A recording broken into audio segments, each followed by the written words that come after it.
Anne Griffiths. Dyma dolfar fach, Catref Anne Griffiths. Dyma llwybr Anne Griffiths. Mae'r llwybr yn dilyn yr afon i Pont Robert.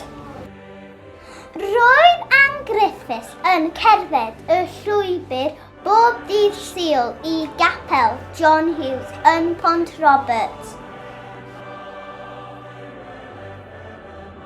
Mae'r llwybr yma yn enwog bellach llwybr Anne Griffiths. Dyma Anne yn cyrraedd capel John Hughes.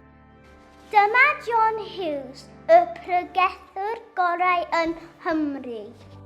Roedd Anne Griffiths yn dysgu llawer am y Beibl drwy wrando ar John Hughes.